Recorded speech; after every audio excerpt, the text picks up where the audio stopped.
Let us talk about hijab in public schools in Nigeria. Emotions are getting high.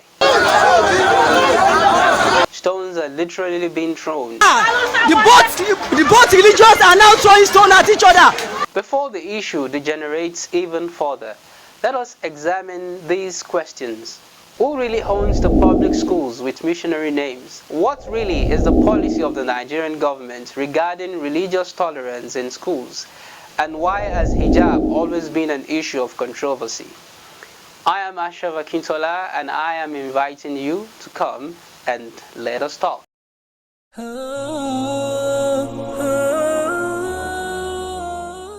Nigeria is a multi-religious society with two main religions, Islam and Christianity. For decades, adherents of both faiths have managed to tolerate and live together despite their differences through dialogues, mutual understanding, and most importantly, the provisions of the Constitution. This is one of the reasons you have a Muslim president and a Christian vice president, and vice versa. But occasionally, things get out of hand, especially when one side feels oppressed by the excesses of the other in places of mutual interest. One of such is in education.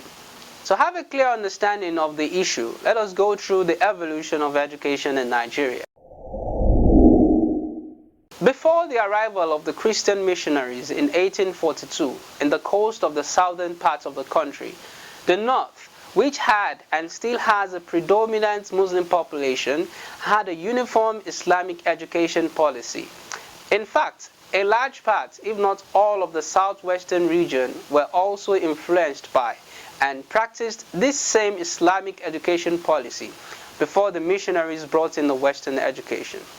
According to Ozigi and Ocho, 1981, and also proven by historical facts, the major objective of establishing schools by these Christian missionaries was the propagation of Christianity, even though their educational work and development of indigenous languages were their greatest legacy.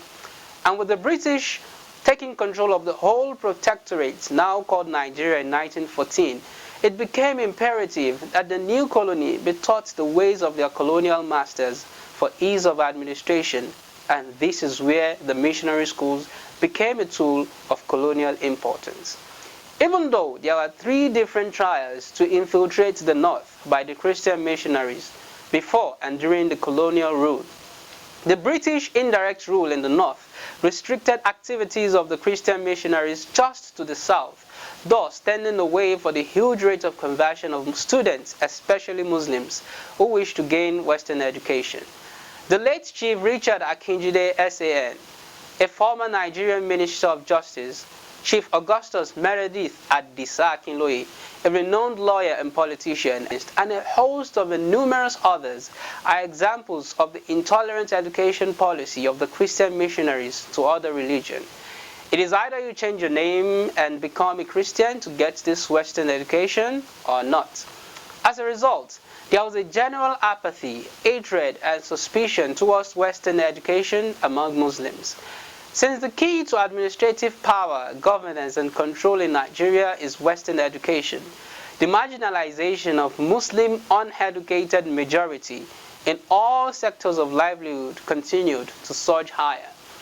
Fast forward to 1970s, seeing the widening educational gap happening in the south, the Western education limitations in the north, and the need to combat the problem of tribalism after the Nigerian Civil War, the government saw education as a huge government venture and no longer a private enterprise.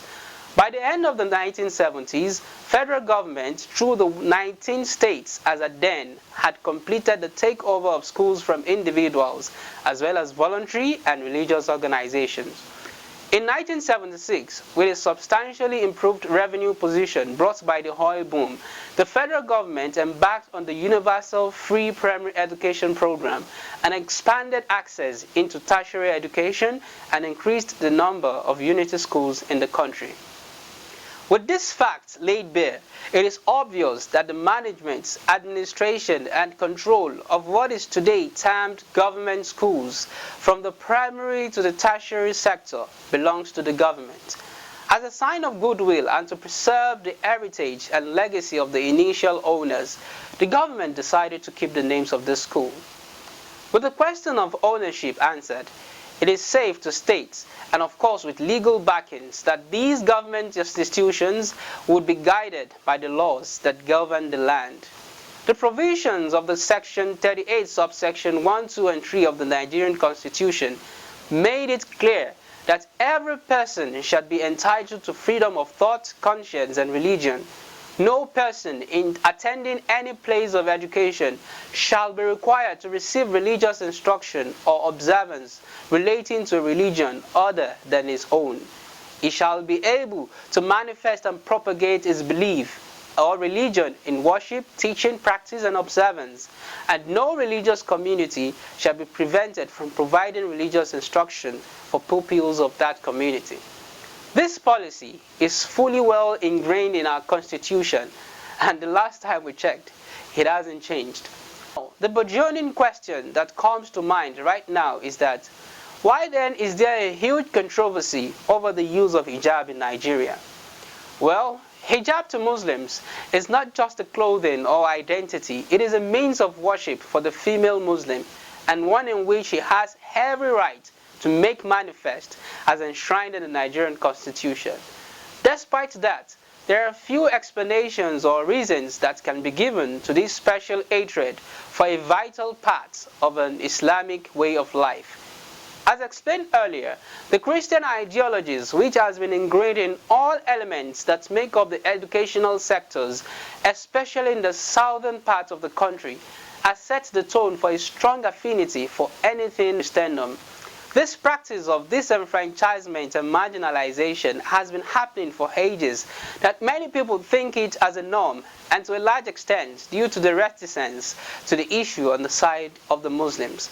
Some might argue that ignorance of this part of the Constitution is also a factor, but you will be surprised to know that even to the topmost echelon of law in the country, such discrimination to the female Muslim exists until recently, when Firdaus Amasa led the cause for hijab struggle in the Nigerian law profession, and this has created a tsunami of awareness among all aspects of Nigerian life. Not that there has not been huge clamors before the Firdaus Amasa fiasco from the Muslim majority in the southwest, where most of this marginalization occur. In fact, legal battles have been won in court, but for reasons unknown, the marginalization continues. But since the Muslims started realizing that enough is enough, their cries have now been considered as a well-planned act to Islamize the whole country. This, of course, is a mere fallacy. From Lagos to Osun, from Oyo to Ogun, from Ekiti to Ondo, and now to Kwara State, the gateway of Islam to the West, the hijab struggle still continues. Some have been won and many are still being contended, that you begin to wonder, is hijab really the issue or the gross hatred for Islam? You might call it chronic perennial Islamophobia. Why is the oppressor crying foul, and why are the oppressed no longer patient?